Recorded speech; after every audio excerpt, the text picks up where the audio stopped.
Funding for this edition of Remember Them with Steve Adubato and Jacqui Tricarico has been provided by PSEG Foundation, Holy Name, Robert Wood Johnson Foundation, working for a healthier, more equitable New Jersey, Newark Board of Education, the Northward Center, the New Jersey Economic Development Authority, the Russell Berry Foundation, making a difference, and by Seton Hall University, showing the world what great minds can do since 1856. Promotional support provided by the New Jersey Business and Industry Association and by bestofnj.com, all New Jersey in one place.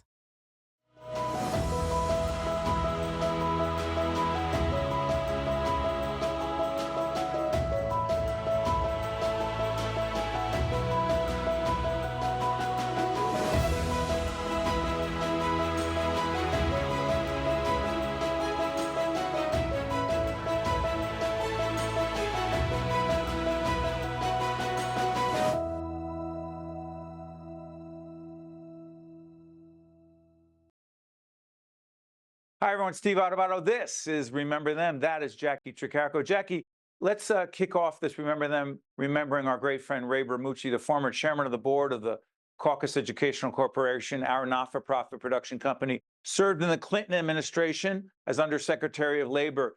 Governor Florio, Ray was the head of labor, one of the cabinet members, the head of labor in the state, and someone who made a difference, particularly in the labor movement. I talked to Pete Taft, who was a mentee, as I was, of Ray. What did you take from that interview with Pete about Ray?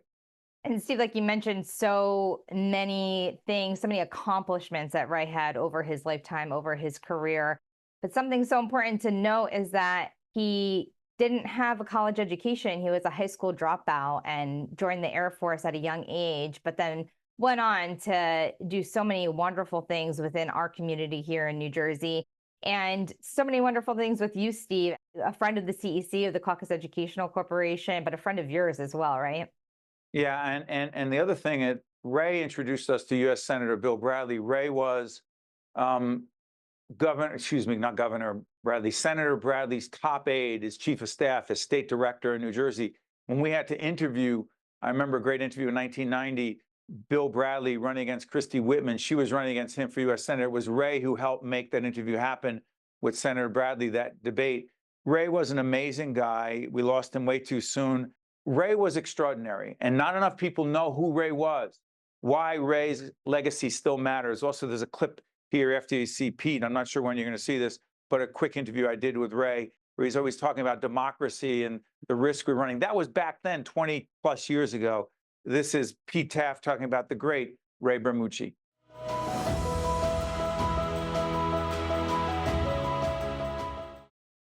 Issues matter to you. Well, the quality of life in our democracy mattered to me, and I think that we've come to a point where we no longer have acne or skin irritations. We have full-blown cancer. We need radical surgery to fix this because politics has fallen into such ill repute that it's a joke to even try to talk about it in the complexity of issues, because people have sullied it and kicked it around and abused the process.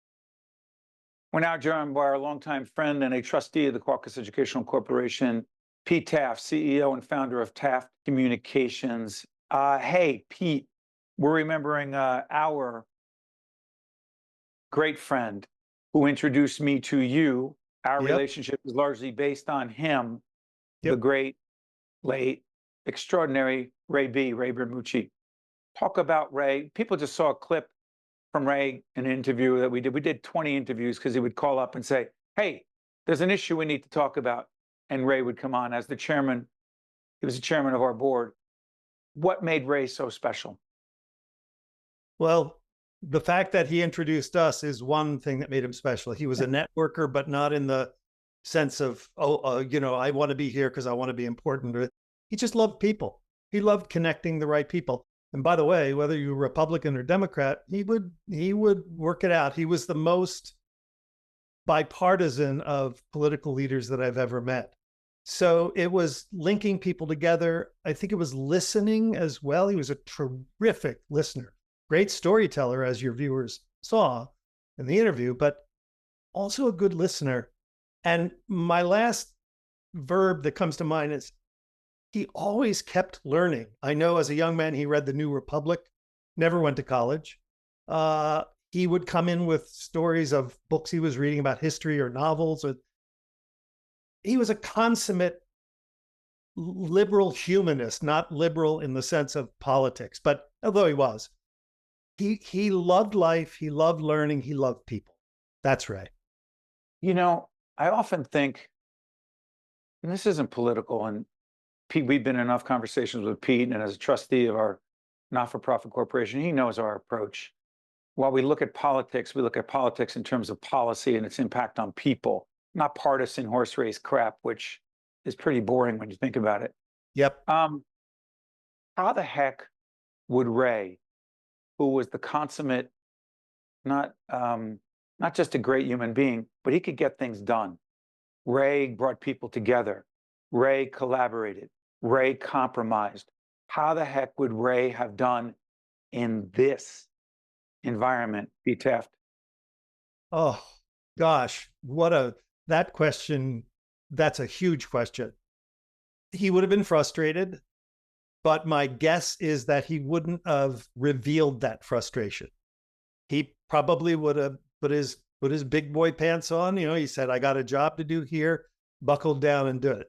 I think it would grind at him though. But my guess is he would persevere. Like Tevye in Fiddler on the Roof, he would just keep going. So let me ask you this. So Ray, as you said, did not have a formal education after high school. Right.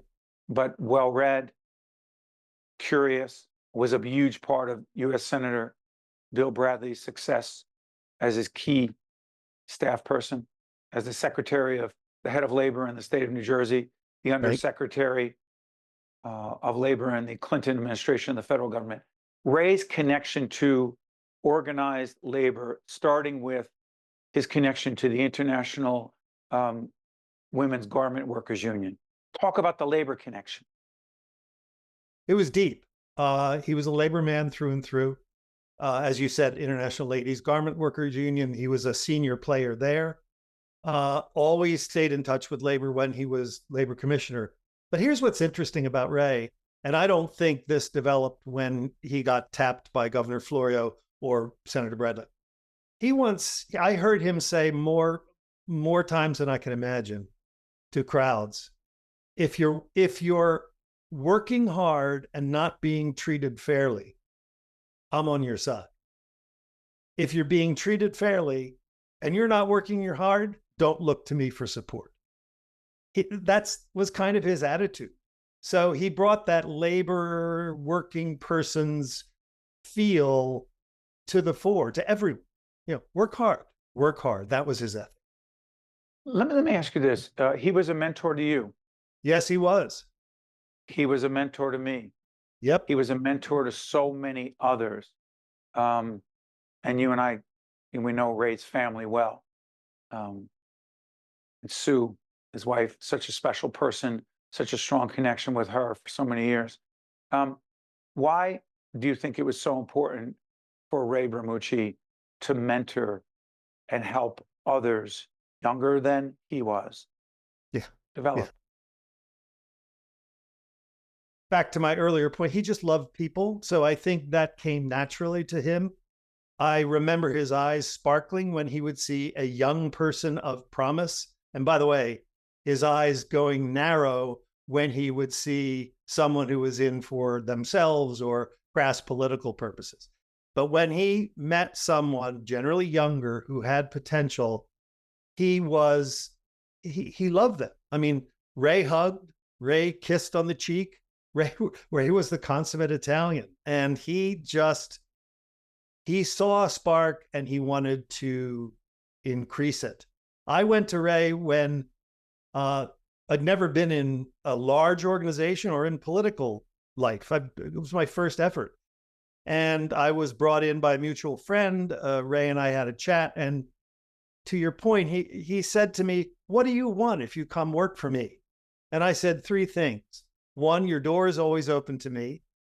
Two, you don't second guess what I do. And three, that I can tell you the truth and you won't be upset. And he went, deal. And you know what, Steve? He was true to all three. And as a young guy, who's a comms guy, that was just huge. For me, I want to be clear. As the chairman of the board of the not-for-profit corporation, the Caucus Educational Corporation, that I've been honored to lead for, this is our 30th anniversary. Ray, as the chairman of the board, never, ever told me what he thought I wanted to hear. He pushed me. He challenged me. He told me when I was acting in ways or doing things that were selfish and self-motivated and not for the good of our team and for what we were doing on the air. Yep. And there were times I was pissed at him. Yep. And not only didn't he care, that was his point. He wanted to challenge you to be better as opposed to trying to make you feel better. Yeah, he was always there in tough times, personal and et cetera, et cetera. But it's a long-winded way of saying to you, a great friend is someone who cares enough to tell you what they truly believe, even if they know you're not going to like it. And he had a way of packaging it. I shouldn't say package. He had a way of stating the truth to you that was filled with compassion. It wasn't, Steve, you're being a jerk. You should do this. No, he would go, I see you're doing this. And I kind of see your point, but I'm wondering if you might, he was just a great, he could get to your heart and your head at the same time. Before I let you go, Pete, we literally just did an interview feature on George Washington. We remember anyone connected to New Jersey. So Washington's connection to New Jersey, to Delaware, Battle of Trenton. We just find any angle, as Pete knows. But there's George Washington, and then there's Ray Bramucci. Everybody knows Washington. Few were fortunate enough, right, Pete, myself, and others, to know Ray Bramucci. Final question. Why is it so important, as part of this series called Remember Them, that we remember our friend, Ray Bramucci? I think you put your finger on it. He's not known well enough. That's funny. It's funny. I just was reading this book while waiting for our interview, and we have one on Yogi too. And I thought Ray was a little like Yogi. Now, eventually Yogi became famous, but while Yogi was playing, it was like, he was this little squatty guy, he's got a weird swing, but guess what? Monster hitter, great runner, terrific. Ray was that. Ray was kind of Yogi in his day. He didn't look slick, but his heart and his mind were always in the right place, whether it was truth, whether it was challenging, it didn't matter. He was fully present, and he transformed my life. I know he helped yours, and I can list dozens of others that he affected. Yeah, but Pete, I have to end on this note. I appreciate the Yogi reference, but let's be clear. Ray was from Boston. He was not a Yankee fan. He was a Red Sox fan. He was. We were out to dinner with Ray and Sue, my wife Jen and I, and Ray loved his wine. As Pete knows, he loved his wine. He would talk about Yastrzemski, Ted Williams, everybody. And I had to listen to this Boston Red Sox stuff. He was not a Yankee fan. And he let you know it. Well, there's karma for you. I show you Yogi, and we're talking about Ray. Sorry. Yeah. Pete Taft, sharing memories of our great friend, a great public servant who cared so much about so many others, the late, great Ray Bramucci. Thank you, my friend Pete. We'll talk soon. Thanks, Steve. Bye-bye. You guys stay with us. We'll be right back. To watch more Remember Them with Steve Adubato and Jacqui Tricarico, find us online and follow us on social media. Healing is never just about medicine and technology. It has to go further than that. It has to combine science with humanity. It has to be our best medicine, combined with large doses of empathy, kindness, dignity, and respect. It has to be delivered by people who love what they do and who they do it for. Holy name, great medicine, sole purpose. Nork and rolls. Let me break it down quick. For students in transition, it's the perfect pick. Parents get to choose the right school for their kid based on needs consideration, no matter where you live. So visit the school, see what they're all about. Explore the campus, remove any doubt. Narrow down your choices to the top 8 and submit your app now, cause there's no need to wait. Bars. Head to norkandrolls.org and get started today. I'm Tim Sullivan, CEO of the New Jersey Economic Development Authority. Since joining the NJEDA, I've been struck by the incredible assets and resources that New Jersey has to offer. The NJEDA is working every day to grow New Jersey's economy in a way that maximizes the values of those assets to benefit every single New Jersey resident. This includes more support for small businesses and a focus on reclaiming New Jersey's position as a leader in the innovation economy. Visit njeda.com to learn more about how NJEDA is building a stronger and fairer New Jersey economy.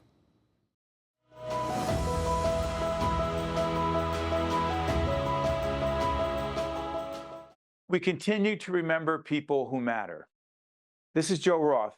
Just lost Joe in 2023. This is an interview Jacqui did with Carolyn Welsh, who's the president and CEO of the New Jersey Sharing Network, the organ and tissue donation. That was Joe's public life for many, many years, organ and tissue donation.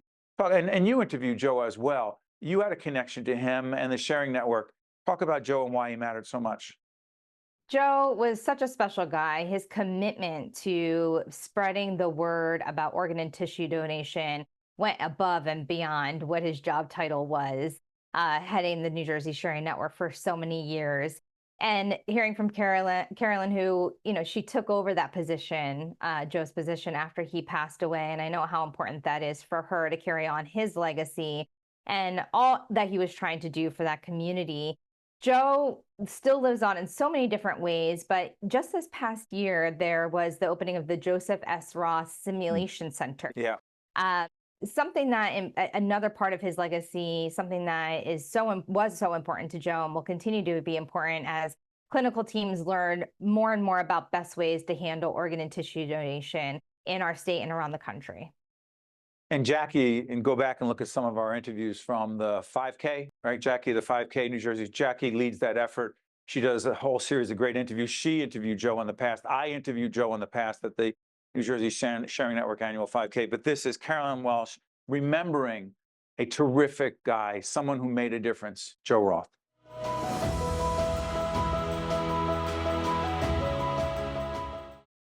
This day means what for this organization? Well, it's another, part of our growth of this organization and our recognition of those that have made us successful, the donor families who've given who have the donors who've given the ultimate gift of life. It also recognizes those people who are waiting to give them hope for getting a transplant, and also recognizes those who died while waiting, unfortunately, and couldn't get a transplant. And that's where our job still has fallen short, is saving lives of people on the waiting list. We're joined now by our longtime friend, a trustee of the Caucus Educational Corporation, Carolyn Welsh, president and CEO of New Jersey Sharing Network. Carolyn, how are you? Hey, thanks, Steve. How are you? Good. We just saw a clip from an interview that we did with our great friend, our late great friend, Joe Roth. We honor Joe. We remember Joe. Part of our Remember Them series I do with my colleague, Jacqui Tricarico. It's seen on One as well. Who was Joe Roth, and why is his legacy so incredibly important, particularly when it comes to organ and tissue donation? So big personality, big question. So we'll start big, and then I'm sure we'll go somewhere else. Joe, funny, family man, dedicated to the Sharing Network and organ donation for over 25 years. Leader of the organization for a long time, and took it to great new heights, that we had never seen before, and saved more people's lives than ever before with Joe's leadership. Where do you think Joe's passion for organ donation, and P.S., New Jersey Sharing Network, we've been partners with them for a long time, trying to create greater public awareness around organ and tissue donation. And Joe was really the key to that, and you've carried on that legacy. Joe's passion for organ donation came from where? really mostly just basically from healthcare and public health perspective, doing the right thing. Saw the great need, and he really brought a different leadership to the organ procurement organization industry. Many leaders in the organization before Joe were clinicians, and Joe came from more of a business background, right? Came from a different perspective, and I think that really changed the scope of organ donation across the country. Let's get even more specific. New Jersey digital driver's license, creating an electronic donor registry. Talk about that and Joe's connection to it. Yeah, so each state really held, and still some do, hold their state registry. And with Donate Life America, Joe partnered with, the state and nationally and said, shouldn't we have one national registry? Depending on where you live, it shouldn't matter. So had the Sharing Network partner up with Joe's leadership to really kick that off. And we do now have a national registry through Donate Life America. And he also started the license plate in New Jersey with Donate Life, and just really tried to hit awareness from all perspectives throughout the state to really save people's lives that were in need. To find out more, check out the website. The Sharing Network is up right now.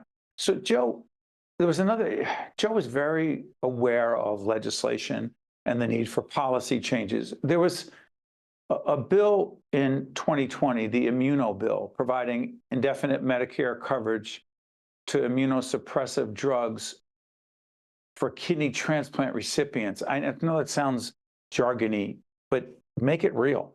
Sure. That was something amazing that came to fruition finally. He had been working on that for 20 years. And I won't know all the details, so don't quote the exact, but there were limits on after you receive the kidney transplant, your medication is lifetime after you receive a transplant. And the pharmaceutical benefit would stop after a certain amount of time, which doesn't make sense, right? You're given this life-saving gift and you need this medication to keep it so the rejection is low and that you remain healthy as possible. And he fought for years to make that not be a problem for people who received Medicare, who received an organ. And that came to fruition in 2020. He was super proud of that. You knew Joe. Describe your relationship with Joe. So I laugh because I've learned so much. Youngest of 5, Irish Catholic, very talkative person. You know that, talking with my hands. I'm trying to keep them down to not obstruct the scene of camera. And Joe was a very good patient listener, and learning our relationship together. I interviewed with him my first interaction at 27 years old. And it was just a partnership in a way. He trusted me. He gave me the space to make mistakes, learn and grow, and had patience. And I just think he brought a lot of balance. I think I'm learning more now what he gave me than probably before being in the CEO position. I think learning and seeing and not understanding it until you're in this role, and the balance that he wasn't all work. He was passionate and he did everything he needed to do, but he cared about his family. They were important, and he loved to do other things. He loved to travel. He loved life. He loved the Rolling Stones. Yes, he did. He loved music. I remember we were at a meeting and we're having a conversation about certain programming ideas. And Joe was like, look, I got to go. I said, what do you mean I got to go? Oh, I got to get ready to travel to go see the Rolling Stones. So how many times have you seen him? He goes, I lost count. What was his deal with music? Loved it. And the Rolling Stones. Right? So it was great when he shared with the staff the concerts he was going. I think it made him real, to all generations that were in the Sharing Network. We have people that are very young that work here, to all ages. And I think it made him human to see that he did these other things and didn't just show up, and he wasn't just a CEO, and he didn't just come to work every day and that's all he did. And he was just passionate about it. He loved it. And all different music. Like he didn't have like a one lane music love. So it was pretty compelling. And I think that's, I'm trying to do it. I wouldn't say I'm perfect at it, but I reflect on those moments of him really pushing to say you need to have balance to be able to do this job and to be able to give it all you've got. You've got to have those other things. Well, none of us are perfect at that, at finding that balance. Carolyn, I want to try something else. In April of 2024, we're taping this at the end of 2024, the Joseph S. Roth Simulation Center was opened. What is it and why is it so significant? The Simulation Center at the Sharing Network is about education and training. It was a dream of the Sharing Network for many, many years. And Joe was an innovator. Joe stayed ahead of technology. He really pushed us to limits to say, no, if this is out there, we're going to bring it here. We're going to bring it to organ donation so that we could be the best that we can. Simulating what, though? I'm sorry, simulating what? Yep. All different parts of organ donation, from speaking to families so that we practice, we video, we make sure that we're compassionate. We teach our staff through the Simulation Center about recovery of organs, the technical parts of it, anatomy. It is like a hospital setting. We can transition the room from a critical care bed to an operating room.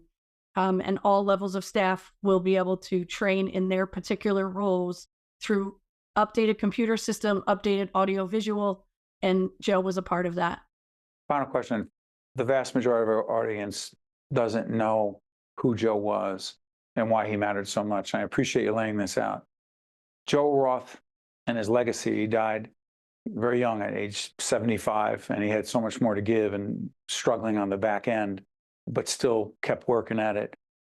We should remember Joe Roth because family man and fun loving and caring about others and the rest of the population that is waiting for an organ. Just an incredible, dedicated person to change and make the world a better place after he was here. Joe made a difference. Carolyn, thank you so much. We appreciate it. Thank you. Joe Roth, will never be another one.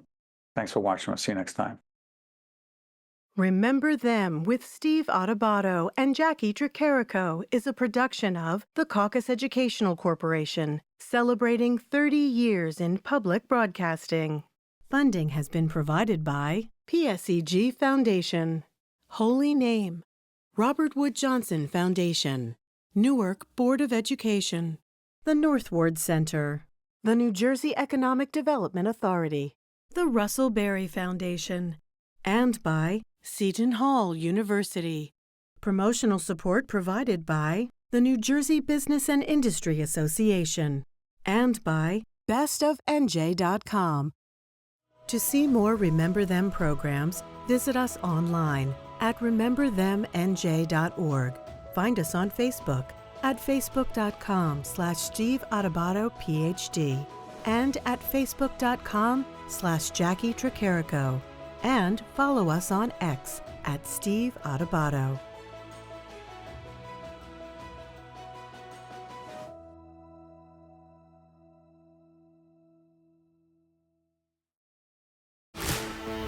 Healing is never just about medicine and technology. It has to go further than that.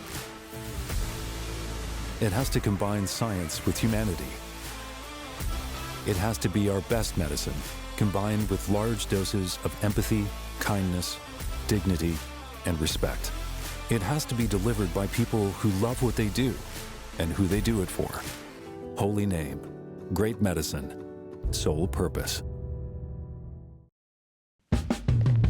Nork and rolls. Let me break it down quick. For students in transition, it's the perfect pick.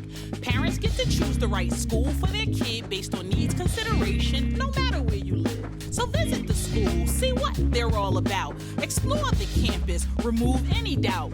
Narrow down your choices to the top 8 and submit your app now, cause there's no need to wait. Bars. Head to norkandrolls.org and get started today. I'm Tim Sullivan, CEO of the New Jersey Economic Development Authority. Since joining the NJEDA, I've been struck by the incredible assets and resources that New Jersey has to offer. The NJEDA is working every day to grow New Jersey's economy in a way that maximizes the values of those assets to benefit every single New Jersey resident. This includes more support for small businesses and a focus on reclaiming New Jersey's position as a leader in the innovation economy. Visit njeda.com to learn more about how NJEDA is building a stronger and fairer New Jersey economy.